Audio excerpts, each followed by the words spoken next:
Guys চলে এসেছি নতুন একটা ব্লগের সঙ্গে তোমাদের সামনে। তো আমাদের চ্যানেলে তোমাদেরকে অনেক অনেক স্বাগত জানিয়ে আজকে ব্লগটা শুরু করলাম। দেখতেই পাচ্ছ সকাল সকাল এখানে শুভ টিফিন একদম রেডি করে ফেলেছি। ও টিফিনে আজকে নিয়ে যাবে ঘুগনি আর মুড়ি। ও বেসিক্যালি সকালবেলা রুটি লুচি এ সমস্ত কিছু পছন্দ করে না, তো সেই জন্য মা ঘুগনি বানিয়েছে আর আমাকে এখানে টেস্ট করার জন্য অল্প দিয়েছিল। সেটা এখন টেস্ট করে তোমাদের বলবো। আর এখানে কড়াইতে এখনও রয়েছে দেখো এতটা মতো, যেটা আবার 10টার সময় মুড়ি দিয়ে আমিও খাবো ভাবছি আজকে একটু মুড়ি ঘুগনি। মা হয়তো রুটি বানাবে বাবার জন্য, কিন্তু আমি আর রুটি খাবো না। ঘুগনিটা এত অসাধারণ হয়েছিল, নিরামিষ ছিল হয়তো সম্ভবত, আর খুবই সুন্দর খেতে হয়েছিল, মানে এত অসাধারণ টেস্টি হয়েছিল না, মনে হচ্ছিল এক্ষুনি মুড়িটা খেয়ে নিই। কিন্তু এত সকালে আর মুড়ি খাবো না, আর সেটা পুজোও করতে হবে। আর শুভর শশা ছাড়া মুড়ি খাওয়া হয় না, তাই এখানে শশা কুচি আর এই যে বাদাম ওকে একটু দিয়ে দেব। আমার জন্য নিয়ে এসেছিল, ওকেই খাওয়াবো, কারণ আমারটা আমার ঠিক পছন্দ নয়, পেস্তাটা খাবো। আর এই যে উনি বেরোচ্ছেন, এবার উনি বেরিয়ে গেলে আমি স্নান টান সেরে চলে যাব পুজো ঘরে। তো শুভও চলে গেছে, আমারও চান কমপ্লিট হয়ে গেছে। এবার চলে এসেছি সোজা উপরে। আর আজকে রোদ ঝলমলে আকাশটা দেখো, দেখলে মন প্রাণ সব জুড়িয়ে যাবে। মানে এতটাই সুন্দর লাগছিল যখন ছাদের দরজাটা খুললাম না, মনে হচ্ছিল কি সুন্দর।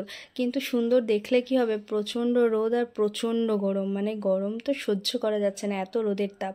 মোটে 9:30 এমন হয়তো বাজে, এরকমই হয়তো হবে সম্ভবত, কারণ 9টায় শুভ গেল। তো হ্যাঁ, মোটামুটি 9:30 ধরো। তো ফুল টুল নিয়ে আমি তো চলে এসেছি। এবার ঠাকুর ঘরটা পরিষ্কার করে নেব, ঠাকুরের বাসনপত্রগুলো এখানে একটু ধুয়ে নিচ্ছি সমস্ত কিছু। মা খুব ভালো মানে মেজে ঘষে পরিষ্কার করে। আমি তো অতটা মানে জোরে জোরে মেজে অতটা চকচকে হয়তো করতে পারি না, তাও একটু তেঁতুল দিয়ে সুন্দর করে মেজে দিলাম।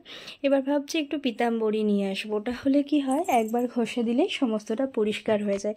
আর এখানে মহাকালকে গঙ্গা জল মিশিয়ে মহাকালদের স্নান করিয়ে নেব। আমাদের 3জন আছেন, একজন কাশী বিশ্বনাথে, যার মাথায় আমি এখন ঢাললাম জলটা। আর প্রথমেই যেটা দিয়েছি উনি আছেন, আর একজন আছেন 250 বছরে।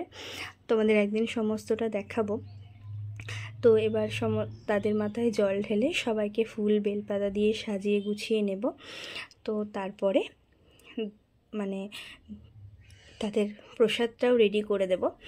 সকালবেলা উঠে স্নান টান করে পুজো করলে মনে একটা আলাদাই শান্তি পাওয়া যায়।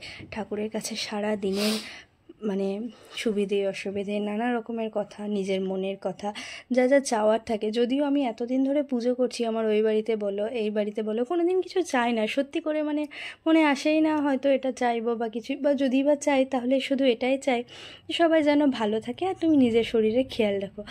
খুব যদি দরকার না পড়ে, মানে কখন চাইতাম যখন না স্কুলে পড়তাম, মানে সব সময় মনে হতো বলি যেন রেজাল্ট ভালো হয়, এই হয় সেই হয়। এখন সেরকম বলার কিছু থাকে না, এখন শুধু একটা কথাই বলি, বরের ব্যবসার একটু উন্নতি হোক।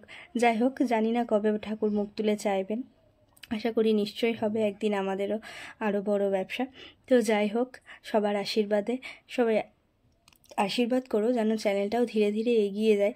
আর মানে সত্যি কথা বলতে এই ইউটিউব চ্যানেলে ভিডিও আপলোড করাটা না, মানে আমার কাছে না একটা ভালো লাগার জায়গা। আগে যখন আমার চ্যানেলটা ছিল 6.78K সম্ভবত তার সাবস্ক্রাইবার ছিল, আর কয়েক হাজার ভিউজ কমপ্লিট হয়ে গেলেই হয়তো আমারও মনিটাইজেশনটা অন হয়ে যেত, কিন্তু সেই সৌভাগ্য তো আর হলো না।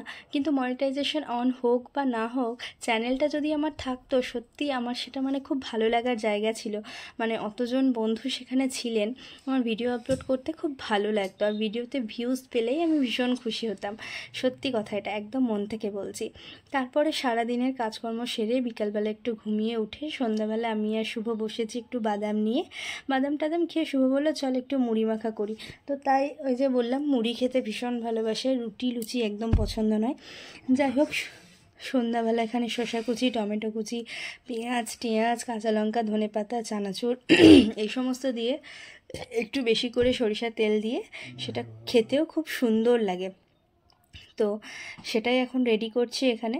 তো সেটা রেডি হয়ে গেলে মাকে একটু দেব, বাবাকে একটু দেব, মা আছে দোকানে, মাকে একটু দেব।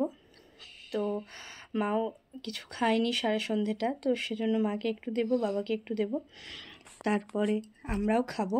তো চলো খেয়ে নিই, তারপরে তো আবার রাতে রান্না বান্না আছে। রাতে রান্নার জন্য আজকে মা বলেছে একটু লুচি বানাবে, একটু পায়েসও করবে, আর একটু আলু ভাজা টাইপস কিছু করে নেবো। আর তরকারি টরকারি করবো না, কারণ প্রচণ্ড গরম। তবে বিকালের দিকে একটু বৃষ্টি হয়েছিল জানো তো, তাই ভাবলাম, তাই আমি আর শাড়িটাও ছাড়িনি, মানে একটু ঠান্ডা ঠান্ডা ওয়েদার ছিল তো ভাবলাম আজকের দিনটা না হয় শাড়ি পরেই কাটাই। তো মুড়ি টুড়ি খাওয়া কমপ্লিট করে চলে এসেছি। এই যে বললাম না একটু আলু, মা বললো যে একটু আলু ভাজাই হবে। তো আমি ভাবলাম সব সময় তো মাই করে দেয়, আলুটা না হয় আমি ভেজে ফেলি মাকে না জানিয়ে। তো সত্যি কথাই বলতে সেদিন আলু ভাজাটা এত বিচ্ছিরি হয়ে গেছিলো না, মানে প্রচুর নুন হয়ে গেছিলো, বুঝতে পারিনি। তো এখানে তেল গরম তো হয়ে গেছে, তো আলুটা দিয়ে দেবো। আলু উচ্ছে ভাজা, সরি আলু আর কুমড়ো ভাজা, যাই হোক আলু কুমড়ো ভাজা এখানে রাত্রিরের জন্য বসিয়েছি। ওই যে বললাম আগেই নুন হয়ে গেছিলো।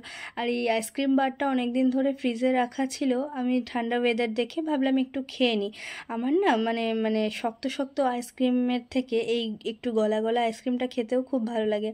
তো শুভ গেছে একটু বাজারে ওই আমাদের সিম্বার জন্য রাতের খাবার নিয়ে আসতে, আর আমি এখানে আইসক্রিমটা খেয়ে নেব, বেকার নষ্ট করেও তো লাভ নেই বলো। তাই এখানে আইসক্রিমটা খেয়ে নিই, তারপরে দেখি আলু কুমড়োটা হয়ে গেছে হয়তো, এবার সেটাকেও নামিয়ে নেব। এই যে ফাইনালি আলু কুমড়ো ভাজা এখানে কমপ্লিট হয়ে গেছে, যদিও খেতে নুনে পোড়াই হয়েছিল, তবুও বাবা মানে আমার দিদিদের বলো সবার রান্না খেয়ে কোনো দিনও বলে না যে নুনে পোড়া হয়েছে। সেদিন কিন্তু খেয়ে নিয়েছিল, মা বলছিল যে এখন যদি আমি করতাম তাহলেই দেখাতো মজা।